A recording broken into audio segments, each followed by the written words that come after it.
محمد نبينا بنور هدينا من مكة حبيبي نور سطاع المدينة. Wahai orang-orang Mekah, kira-kira pada hari ini kalian mau saya apakan kira-kira? Maka mereka itu sudah paham, Nabi itu loh orang baik.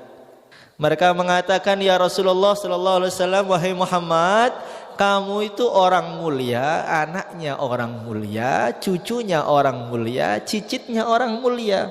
Tentu perbuatanmu adalah perbuatan yang mulia. Maka beliau mengatakan apa?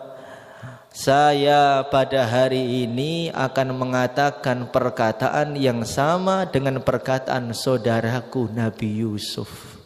La tathriba alaikumul yawm yaghfirullahu lakum. Kalian tidak akan saya caci maki pada hari ini. Semoga Allah mengampuni kalian. Antumut tulaqa. Kalian sekarang semua saya bebaskan. Itu namanya apa? Fa'atammahun.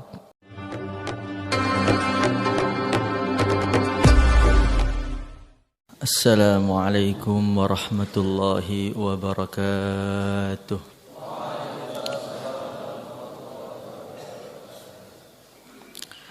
Innal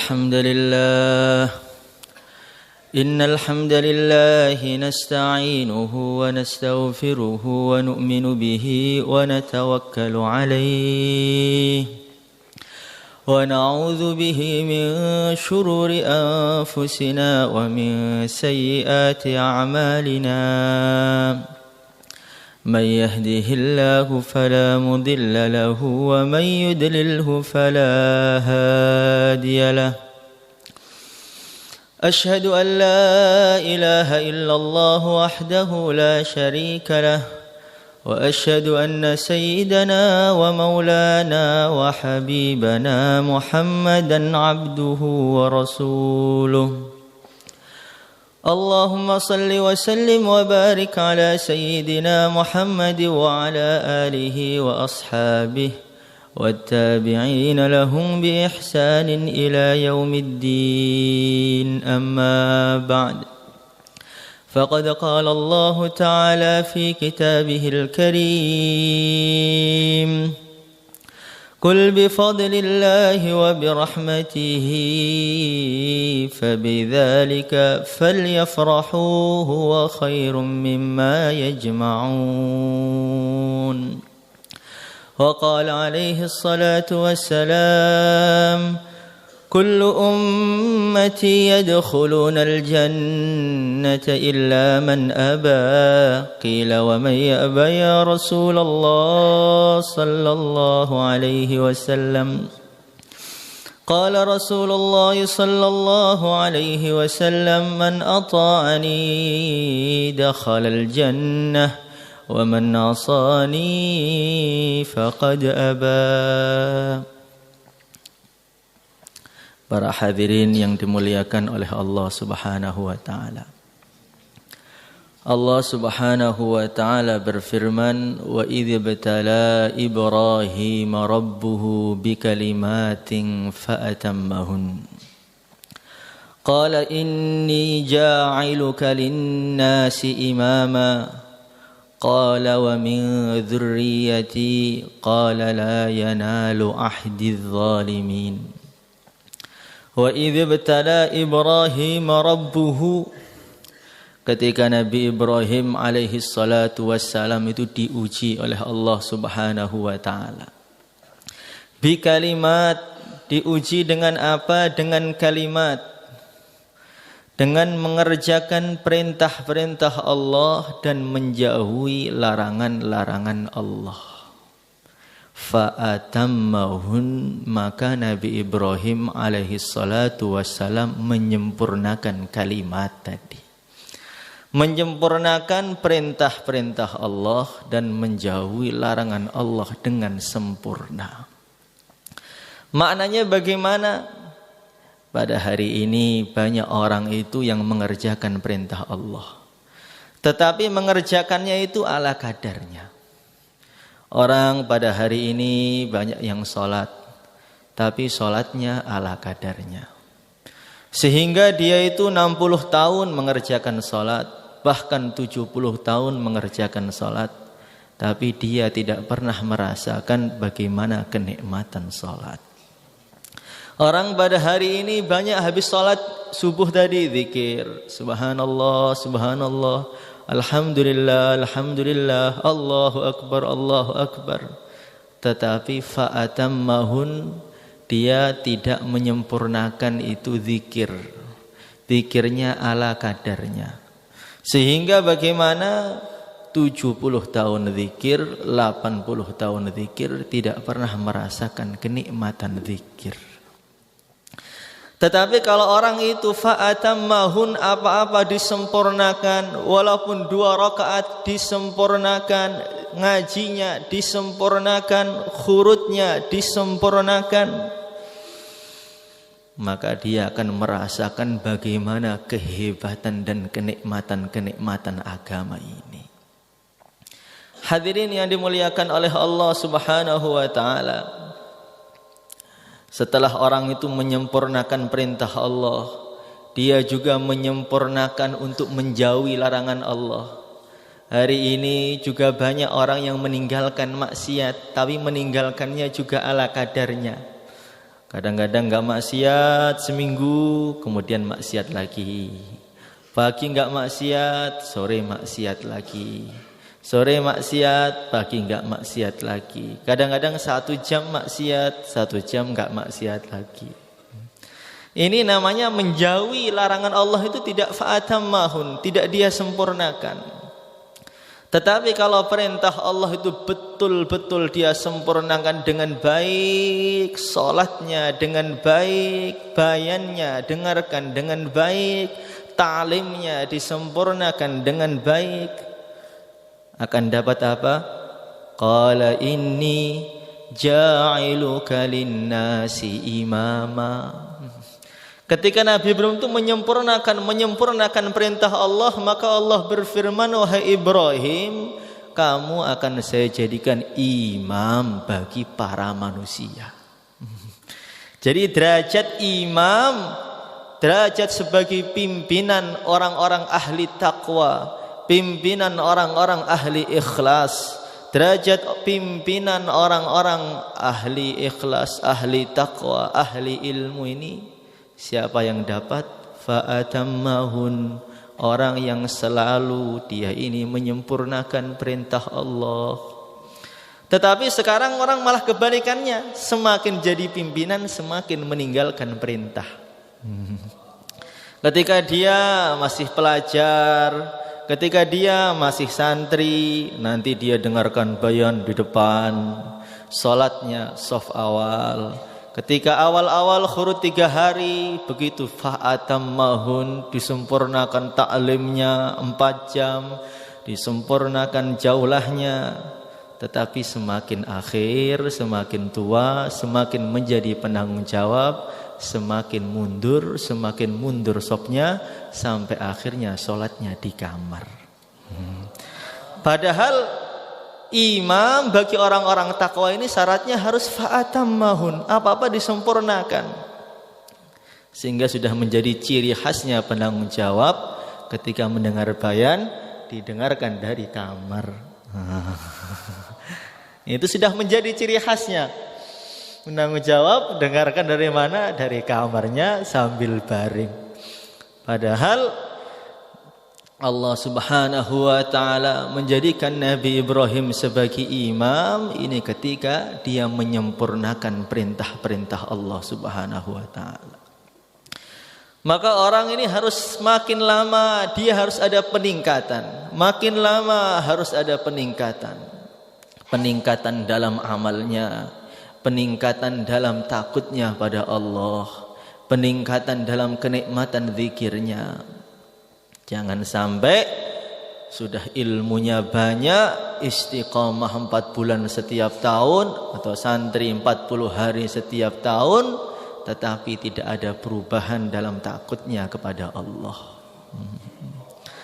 Saya teringat sekali dulu ketika saya pulang ngaji, pernah lumayan dapat prestasi begitu. Saya pulang, saya laporkan kepada ayah saya, "Buya, ini saya juara, saya habis mengerjakan ini dan itu, tadi saya nomor 1 ininya, nomor 1 itunya." Maka beliau itu diam, bukan gembira, malah diam. Kalau ayah biasa kan mesti mengatakan, "Oh, kamu tuh memang pinter, anak bapak pinter betul." Bukan. Beliau diam, setelah diam malah nangis. Apa yang beliau katakan? "Nak, saya lihat ilmumu itu makin hari makin tambah, tetapi takutmu pada Allah kok belum tambah ya." Masya Allah. Orang itu kadang-kadang begitu. Maka saya khawatir ilmu kamu itu kok belum bisa memberikan manfaat kamu di dunia. Nanti ilmu kamu bisa memberi manfaat kamu di akhirat apa enggak? Ilmu kita ini semakin hari makin tambah, Qurannya makin tambah, ta'limnya makin tambah, Bukharinya kalau santri makin paham, hadisnya makin paham. Tetapi kalau ilmu-ilmu agama itu belum bisa memberi manfaat kepada kita ketika di dunia, sehingga kita semakin mempeng dalam ibadah, semakin menjauhi larangan Allah, kira-kira ilmu yang seperti itu di akhirat bisa membela kita apa enggak? Di dunia loh belum ada faedahnya. Sehingga semakin ustadz semakin mundur sofnya. Padahal semakin alim ilmunya, tapi semakin mundur sofnya. Semakin mundur sampai sholatnya di akhir waktu. Inna lillahi wa inna ilaihi raji'un. Inni ja'iluka linnasi imama. Ya Allah, Allah subhanahu wa ta'ala berfirman, "Wahai Ibrahim, kamu akan saya jadikan imam bagi para manusia ini." Maka Nabi Ibrahim alaihi salatu wassalam beliau mengatakan, "Qala wa min dzurriyyati." Ya Allah, saya mohon kepada Engkau ya Allah, yang jadi imam jangan saya aja, tapi yang jadi imam saya dan anak cucu saya. Maka Allah Subhanahu wa taala berfirman, "Qala la yanalu ahdidz zalimin." Wahai Ibrahim, anak-anak cucu kamu akan saya jadikan imam, tetapi janji saya ini tidak berlaku untuk anak cucu kamu yang melakukan perbuatan zalim. Maknanya bagaimana? Maknanya termasuk syarat orang itu menjadi imam dan anak cucunya juga menjadi imam, dia harus menjauhi perkara-perkara zalim. Kita memahami zalim itu harus menyakiti orang, menindas orang. Bukan. Zalim itu meletakkan perkara bukan pada tempatnya, itu sudah zalim. Waktunya bayan itu seharusnya melek, tidur itu sudah zalim. Nggak usah susah-susah, itu sudah zalim. Masjid harusnya dibersihkan, malah makan dikotori, itu sudah zalim. Sehingga kalau kita renungi, itu ternyata perbuatan zalimnya itu bukan sedikit. Satu hari bisa 100 kezaliman itu. Waktunya sholat, malah gak mau sholat, itu bukan hanya zalim, itu zalim murakkab. Hadirin yang dimuliakan oleh Allah Subhanahu wa ta'ala, maka sudah menjadi adatnya orang-orang soleh, dia itu punya kaidah yang dikatakan Sayyidina Ali, kalau hari ini saya ini masih sama dengan kemarin, maka saya ini termasuk orang rugi. Tapi kalau hari ini saya lebih buruk daripada kemarin, maka saya ini orang celaka. Kalau hari ini saya lebih dari kemarin, maka hari ini saya orang beruntung. Ini kaidah ini harus kita pegang terus itu. Per hari kita pegang. Salat sunnah saya kemarin ketika khurut 40 hari lengkap, atau malah bolong, saya nggak tahu. Sekarang di pondok kok hari ini sampai markas malah nggak qobliyah subuh, berarti celaka. Kemarin ketika khurut 40 hari istiqomah baca 3 juz, bahkan 5 juz per hari, di pondok mulai lupa, maka berarti celaka. Kalau orang mengingat-ingat seperti ini, insya Allah hidupnya itu meningkat terus. Tetapi kalau hidup itu qanaah dalam amal, orang sekarang itu banyak qanaah dalam amal. Bukan qanaahnya dalam dunia, bukan, qanaahnya dalam amal. Menerima, ya sudahlah Pak, sholatnya seperti ini ya sudah cukup. Ngajinya seperti ini ya sudah cukup. Zikirnya seperti ini enggak, ya sudah cukup. Zakatnya, puasanya seperti ini ya sudah cukup. Kalau masalah agama tuh nerima begitu. Tidak pernah pengen naik, enggak, menerima. Qanaah dengan takdir. Ya sudahlah Pak, memang takdirnya saya ini enggak sungguh-sungguh, ya sudahlah. Kalau masalah agama qanaah, menerima. Tapi kalau masalah dunia pengen meningkat, motornya pengen dia tingkatkan, rumahnya pengen dia tingkatkan, istrinya pengen dia tingkatkan. Ini namanya apa? Dunianya enggak qanaah, tapi agamanya malah qanaah. Hadirin yang dimuliakan oleh Allah Subhanahu wa taala, apapun ujian akhlak kita sempurnakan. Masya Allah, ujian akhlak itu termasuk ujian yang paling penting dalam kehidupan kita ini. Karena ujian akhlak itu bukan per menit atau bukan per hari atau per bulan. Setiap saat kita diuji akhlak kita. Akhlak kita dengan saudara muslim bagaimana? Akhlak kita dengan saudara kandung kita bagaimana? Akhlak kita dengan guru kita bagaimana? Masya Allah. Orang itu seperti Nabi Allah Yusuf alaihi salatu wassalam itu. Orang yang akhlaknya itu dia sempurnakan betul.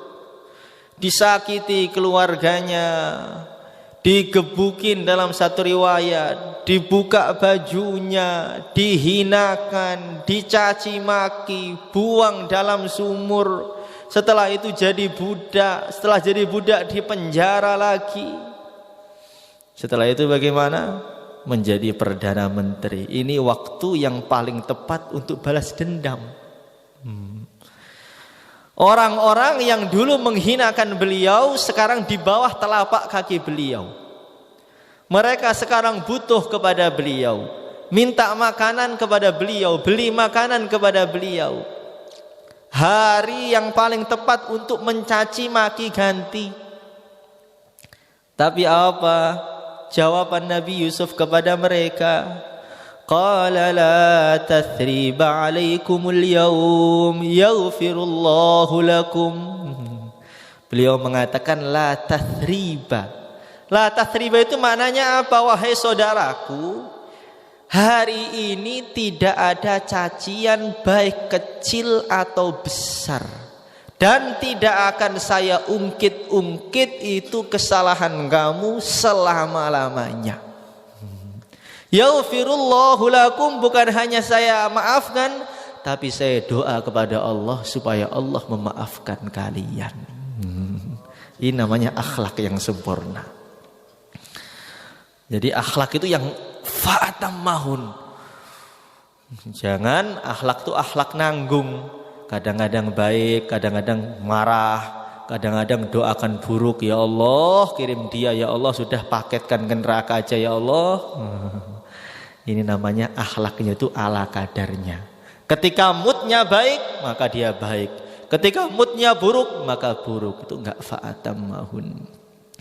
Maka ketika Fathu Makkah, Rasulullah Shallallahu Alaihi Wasallam datang ke tempat orang-orang yang dulu menyakiti hati beliau. Orang Makkah itu nyakiti Nabi itu enggak tanggung-tanggung itu. Nabi sujud tengah-tengah sholat, leher beliau dari belakang itu diberi terabasan onta, isi perutnya itu ditaruh di leher-leher beliau. Hari-hari dicaci maki, dibohongkan, dibilang orang gila. Bahkan sahabat-sahabatnya banyak yang dibunuh, disiksa. Ketika datang ke Mekah, Maka sahabat-sahabat tuh nggak betah, pengen sebagian sahabat pengen balas dendam. Karena beliau masuk ke Mekah itu dengan begitu wibawa. Bagaimana nggak wibawa? Di situ ada Sayyidina Zubair bin Awam, seorang sahabat yang kuatnya itu masya Allah itu. Di situ ada Sayyidina Khalid bin Walid, panglima perang yang nggak pernah kalah selama-lamanya. Di situ ada Sayyidina Umar bin Khattab. Di situ ada Sayyidina Ali, jagoan perang yang sehari bisa bunuh tuh 500 orang. Sayyidina Ali itu kecepatan tubuhnya lebih cepat daripada anak panah. Kalau beliau dipanah bisa muter ke bawah, panah ke bawah bisa muter ke atas. Naik kuda itu dipanah itu dari atas bisa muter ke bawah kuda, panah bawah bisa muter ke atas kuda. Jadi masuk ke Makkah dengan begitu wibawanya. Di situ ada Sayyidina Abu Bakar, kalau angkat tangan itu dunia bisa pecah jadi dua gitu. Masya Allah. Di situ ada Sayyidina Utsman yang malaikat-malaikat pun segan dan malu dengan beliau. Kurang apa? Masuk ke Mekah dari segala penjuru dengan takbir yang begitu menggelegar. Allahu Akbar, Allahu Akbar, Allahu Akbar. Kira-kira kalau kita pengen menaklukkan satu daerah yang dulu menyakiti kita, kita akan datang seperti apa? Maka sebagian sahabat mengatakan al-yauma yaumul malhamah, al-yauma tustahallul hurmah. Hari ini adalah hari berkecamuknya peperangan. Hari ini keharaman tanah Mekah akan Allah halalkan untuk kita. Hari ini orang-orang Mekah Allah akan hinakan. Saking sakit hatinya. Itu sahabatnya. Gimana nabinya? Maka Nabi mengatakan al-yauma yaumul marhamah. Hari ini adalah hari kasih sayang. Masya Allah. Dulu Kiai itu pernah bilang sama saya, sayang orang itu bertingkat-tingkat. Ada orang itu sayang kepada orang yang sayang kepada dia. Ini normal ini normal. Istri kita cinta kepada kita, kita cinta dengan mereka, itu wajar. Teman kita senang dengan kita, kita senang dengan dia, itu wajar.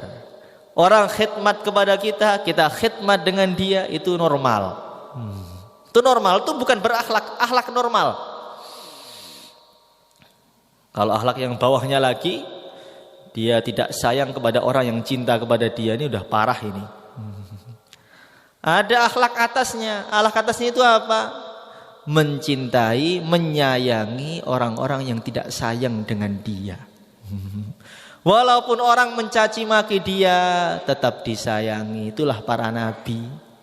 Orang-orang menghinakan mereka, tetap diajak ke surga. Wa inni kullama da'utuhum litaghfira lahum ja'alu asabi'ahum fi adanihim. Setiap didakwahi tutup telinga, tetap didakwahi terus, tetap didakwahi terus. Semakin dikejar semakin lari. Sampai berapa tahun? 950 tahun. Itu namanya sayang.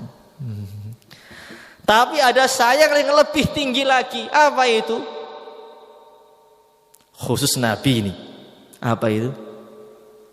Ketika orang-orang yang sayang tidak lagi berani menampakkan sayangnya, beliau tetap berani menampakkan sayangnya.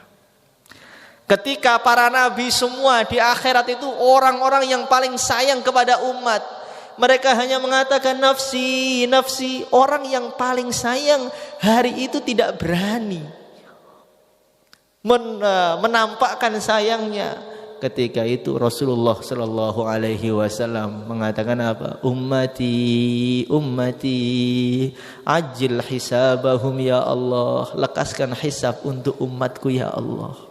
Ketika pimpinannya orang-orang yang sayang tidak berani menampakkan sayangnya, tidak berani berkorban untuk menampakkan sayangnya, ketika itu Nabi tetap berani menampakkan sayangnya. Padahal Allah Subhanahu wa taala waktu itu sedang murka dengan murka yang sangat tinggi, tidak pernah murka sebelumnya seperti itu dan tidak akan pernah setelah itu. Masya Allah, itu namanya apa? Fa'atammahun. Sayangnya itu di dunia juga sayang, di kubur juga sayang dengan umat, di akhirat pun juga sayang kepada umat.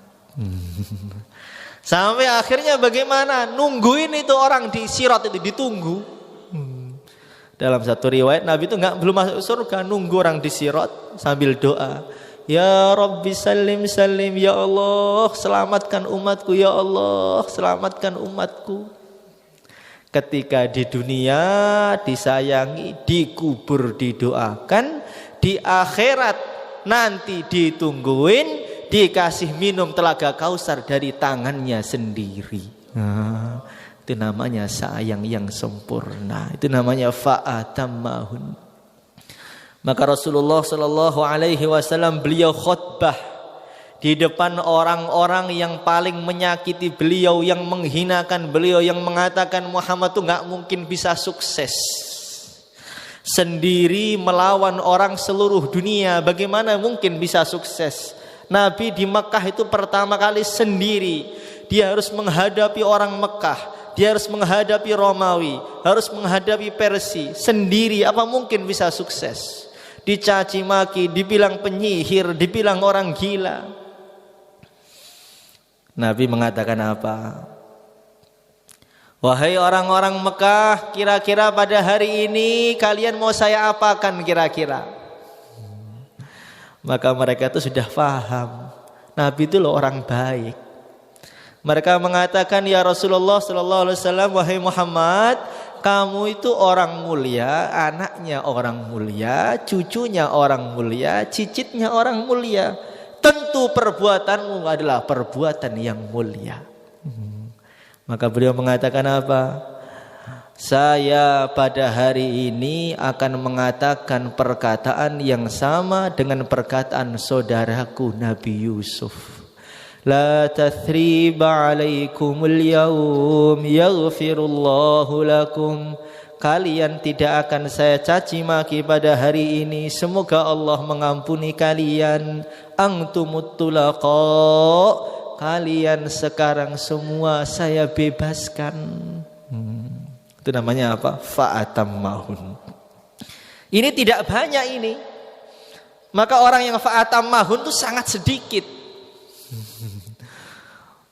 Karena yang dijadikan imam bagi orang takwa itu juga nggak banyak. Yang dijadikan cucu-cucunya menjadi pimpinan-pimpinan hidayah itu juga tidak banyak. Maka yang fa'atammahun itu juga nggak banyak. Awal bayan melek, tengahnya tidur. Itu nggak fa'atammahun. Tengahnya melek, akhirnya tidur. Itu nggak fa'atammahun. Maka kita ini setelah selesai khurud fisabilillah ini bagaimana? Mulai detik ini semua amalan-amalan itu kita muhasabah, sebelum yang muhasabah kepada kita itu Allah Subhanahu wa taala. Ini penting betul. Maka ketika saya ketemu dengan seorang wali besar namanya Syekh Amin Al-Harari.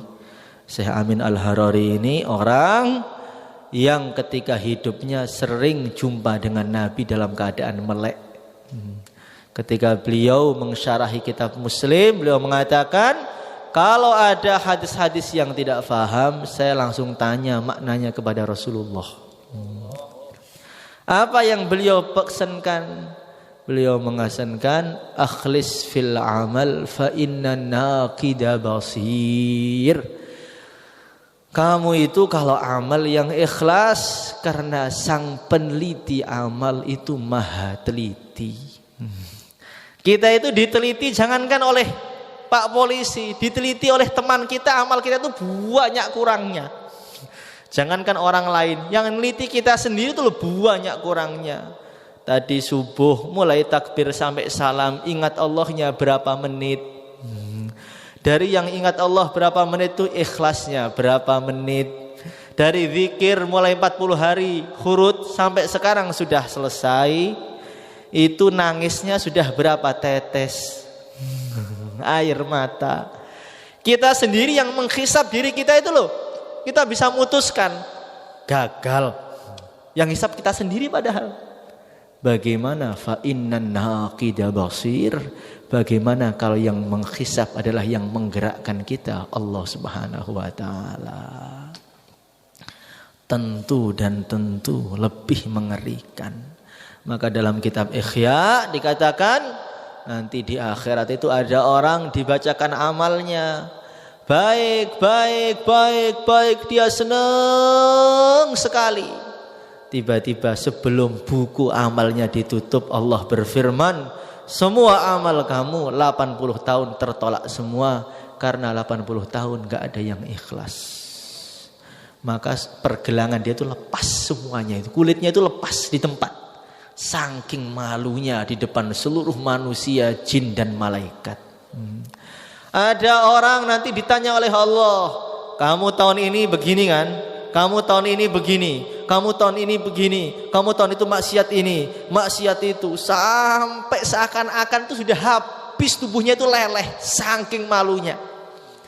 Tiba-tiba di akhir bukunya, dan semua diampuni oleh Allah Subhanahu wa taala. Itu masih ngeri.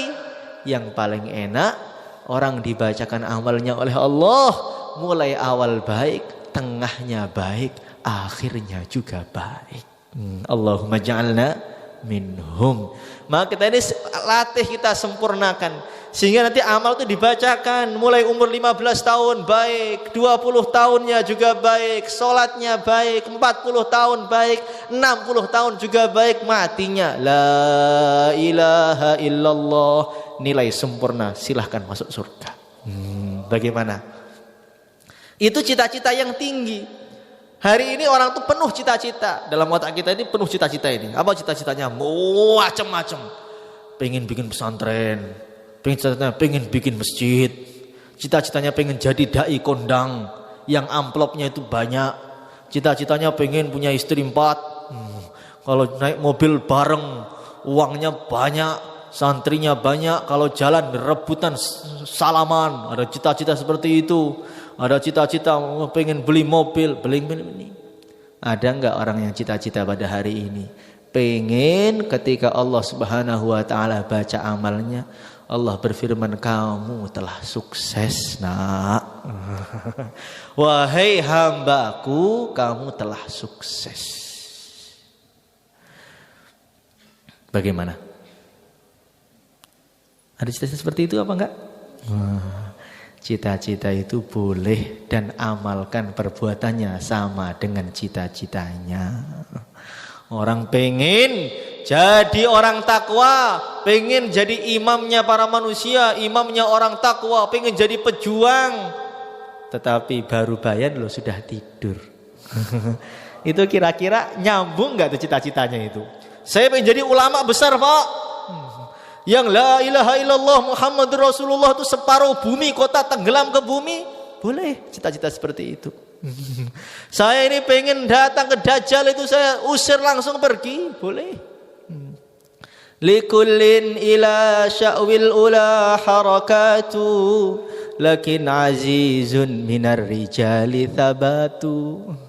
Kalau ditanya pengen sukses, pengen sukses, pengen hebat, pengen. Tetapi jarang orang itu yang kuat untuk mengejar cita-citanya. Sehingga baru ngomong, saya pokoknya jadi orang takwa, baru ngomong langsung kepalanya tundukkan pandangan. Allahu Akbar. Bagaimana itu? Masya Allah, la haula wa la quwata illa billah.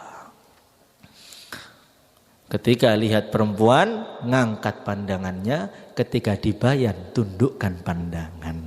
Itu namanya zalim. Ada perempuan, angkat pandangannya. Ketika bayan, tundukkan pandangan. Yang waktunya menundukkan, dia mengangkat. Waktunya mengangkat, dia menundukkan. Waktunya melek, dia malah tidur. Waktunya tidur malam, dia malah melek. Itu namanya zalim. Bagaimana? Siap?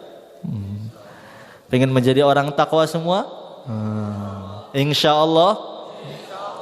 Imam bagi orang takwa, imam bagi orang ikhlas. Anak cucunya menjadi lentera-lentera hidayah. Ya, insya Allah. Yang siap 4 bulan 40 hari, berapa hari saja silahkan berdiri.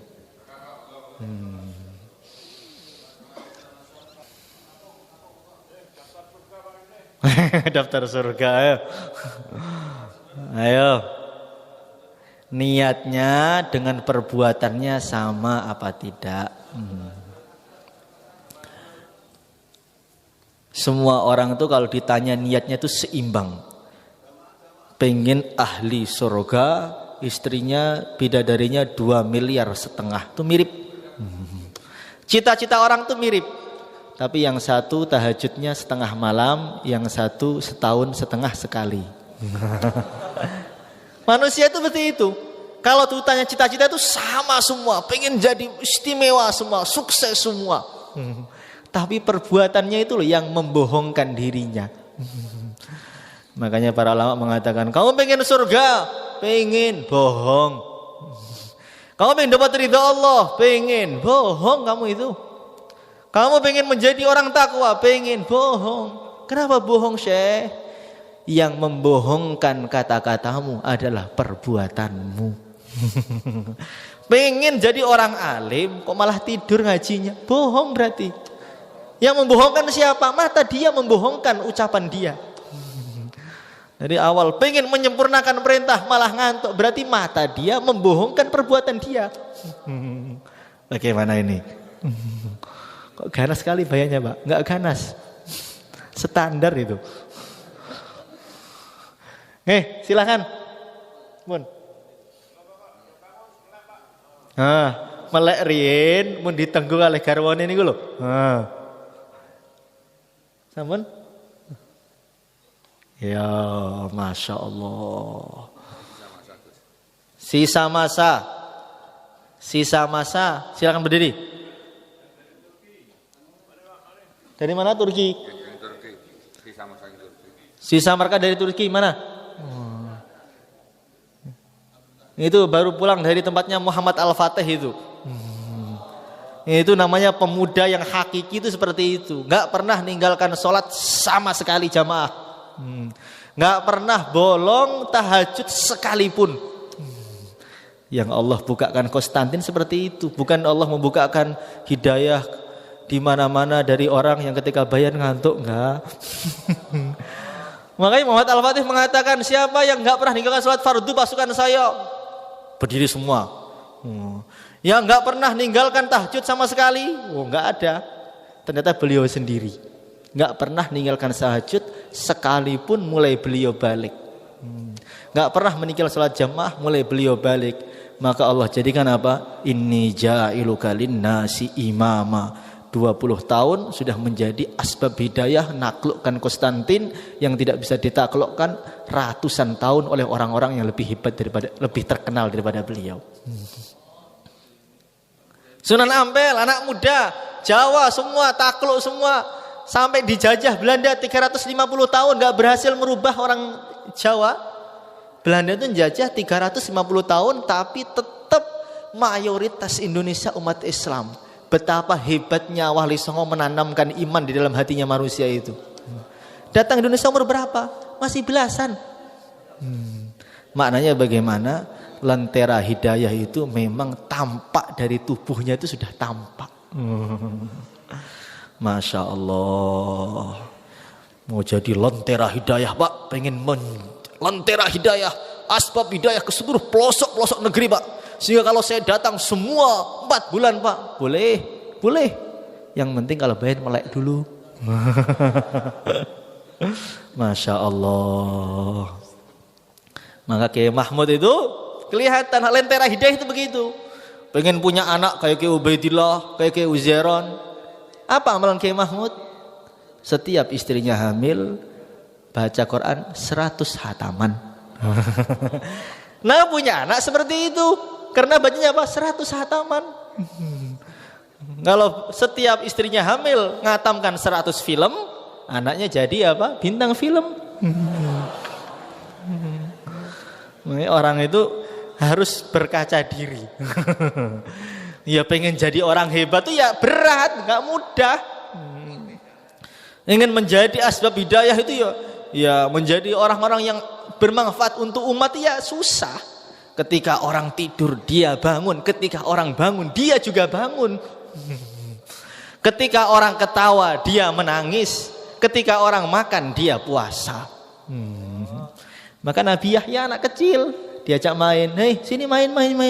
Maaf, saya diciptakan bukan untuk main-main." Itu Nabi Yahya. Masya Allah, kalau menjadi orang-orang takwa itu memang dari perbuatannya itu sudah ada perbedaannya, itu sudah ada. Kalau perbuatannya itu biasa tuh istilahnya tuh ombyoan itu banyak. Yang ngantuk dibayar tuh banyak, itu kalau temannya tuh banyak. Kalau pengen menjadi orang hebat tidak seperti itu. Syekh Abdul Wahab Asy-Sya'rani beliau mengatakan, sejak saya masih kecil ketemu buaya, singa itu saya jewer pergi langsung dia. Enggak pernah takut dengan mereka saya. Ketika saya enggak takut kepada mereka, Allah gerakkan mereka takut dengan saya. Apa amalannya? Nginjak tasbih di masjid langsung pingsan. Saking adabnya dengan tasbih itu, diinjak langsung pingsan beliau. Saking kagetnya ini tasbih, tempat saya untuk mengenal Allah, tempat saya zikir, kok saya injak, nangis pingsan di tempat. Orang seperti itulah yang menjadi punya lataiful minan, yang ilmunya itu dipelajari 1000 tahun. Mbahnya Turki Utsman itu ada Quran, nggak mau duduk. Setiap ada rumah ada Qurannya, berdiri terus menghormati Quran. Orang seperti inilah anak cucunya 600 tahun menguasai dunia. Jadi kalau kita itu pengen menjadi orang hebat, anak cucunya hebat, asbab hidayah, perbuatan kita juga harus menjadi perbuatan orang hebat. Masya Allah. Makanya orang-orang lihat itu Abdullah bin Mubarak itu kok hebat, itu amalannya apa toh jane? Ilmunya kayak biasa aja. Didatangi oleh teman-temannya. Ketika didatangi lampunya itu mati, maka langsung orang-orang nyari minyak ngidupkan lampu. Baru 1 menit saja lampunya hidup, itu jenggotnya, bajunya sudah basah kuyup air mata. Saking takutnya pada Allah, nggak dilihat orang itu nangis. Itu termasuk amalan guru kita seperti itu. Guru kita itu orang-orang yang sering nangis, sendiri nangis. Orang-orang seperti itulah menjadi akhirnya temboro, Masya Allah. Orang-orang datang berbondong-bondong. Memang mereka itu orang-orang yang takut kepada Allah. Maka kalau kita itu punya cita-cita yang tinggi, memang berat, maka perbuatan kita pun harus kita sesuaikan dengan cita-cita kita. Jangan sampai ngomongnya tinggi, baru berangkat langsung gak mau amal. Mafhum? Bagaimana nih? Siap semua apa enggak? Mau fa'atam mahun apa enggak ini? Insya Allah. Insya Allahnya insya Allah. Insya Allah dari mulut aja atau dari hati? Insya Allah itu ada insya Allah supaya orang yang ngomong cepat diam itu ada. Insya Allah Pak, hurbat bulan, insya Allah. Ada insya Allah itu sambil doa, insya Allah, ya Allah saya serahkan semua kepada Engkau, berikan saya yang terbaik. Itu insya Allah yang ada faedahnya luar biasa. Jadi orang itu insya Allahnya harus berbeda. Kadang-kadang orang itu sama-sama insya Allahnya, yang satu insya Allahnya menjadi hebat betul, yang satu insya Allahnya sampai lisan, karena insya Allahnya sudah beda niatnya. Yang satu insya Allah, yang penting ngomong insya Allah. Insya Allah untuk tidak dikerjakan. Makanya kalau iya nggak dikerjakan kan dosa. Insya Allah Pak. Ke rumah saya Pak. Insya Allah. Biar apa? Niat nggak mengerjakan dengan kata-kata insya Allah. 4 bulan semua. Insya Allah. Biar apa? Niat nggak mengerjakan dengan insya Allah. Tapi ada insya Allah itu tafwid betul. Ya Allah, berikan saya yang terbaik. Saya serahkan cita-cita saya kepada Engkau ya Allah. Inilah yang menjadi orang-orang hebat. Bagaimana? Siap? Yang seger begitu. Orang mau menjadi asbab hidayah kok lemas. Orang itu kayak Rasulullah itu loh, mutawasil ahzan. Hidupnya itu penuh risau. penuh risau. Jangan orang tuh hidupnya tuh kosong gitu loh. Kosong, akhirnya ngantuk. Kalau hidup tuh risau, bagaimana kampung saya ini menjadi kampung Madinah? Bagaimana ini saya mau perpulangan ini, bagaimana saya pulang menjadi asbab hidayah? Kalau orang tuh risau terus itu Masya Allah, itu orang-orang yang dicintai Allah itu. Tapi kalau orang itu hidupnya kosong, ayem adem, turu sakinah mawaddah warahmah. Itu namanya otaknya kosong. Nah, bagaimana kita ini hidup itu niat terus, risau terus, amal terus, supaya nanti ketika di akhirat ngelihat orang-orang yang bawa amal itu nggak nyesel. Ro'ai namanya. Di akhirat nanti banyak orang itu datang bawa 1 gunung amal, ada yang 2 gunung amal, ada yang 3 gunung amal. Maka orang-orang yang amalannya itu ditaruh di kresek itu malu. Di bawah kresek doang. Temannya itu sampingnya Masya Allah, dia bawa 1 gunung. Kamu kenapa? Alhamdulillah, ketika 40 hari kemarin saya dapat itu taskilan 20 jamaah cash. 1 kampung itu dapat hidayah Islam semua. Ini Alhamdulillah Allah berikan pahala saya 1 gunung. Nah kamu apa? Alhamdulillah tarawih saya 30 juz setiap malam. Kamu apa? Pernah zikir pada Allah seumur hidup 3 kali. Ini kresekan dulu. Perasaan saya kamu sering zikir, itu bukan zikir, itu lidahnya saja yang ngomong, tapi saya nggak pernah ingat. Zikir kan ingat Allah. Zikir itu apa? Mengingat Allah. Alladzina yadhkurunallaha qiyama wa qu'uda wa ala junubihim. Orang yang ingat Allah ketika berdiri, baring, jalan, ingat Allah, kan zikir. Kita sekarang subhanallah tapi nggak ingat Allah, itu zikir apa enggak kira-kira? Subhanallah, subhanallah, subhanallah, subhanallah, subhanallah, kepalanya langsung traveling mana? Alhamdulillah, alhamdulillah, alhamdulillah, alhamdulillah. Mulutnya alhamdulillah tapi otaknya yang diingat bukan Allah. Ingat istrinya yang karkun, ingat saudaranya, ingat kompleknya, ingat rumahnya. Itu kira-kira dapat fadilah zikir apa enggak? Kalau kata Imam Ghazali, bisa-bisa enggak dapat fadilah zikir. Karena fadilah zikir, man qala subhanallah falau asyru hasanah, subhanallah 10, alhamdulillah apa namanya, la ilallah 20, alhamdulillah 30. Itu orang yang zikirnya merenungi maknanya zikir. Bukan Allah. Allahu Akbar, takbir, Allahu Akbar. Ingat Allah enggak Allah Akbarnya itu? Apa biar rame-rame aja? Mafhum? Insyaallah.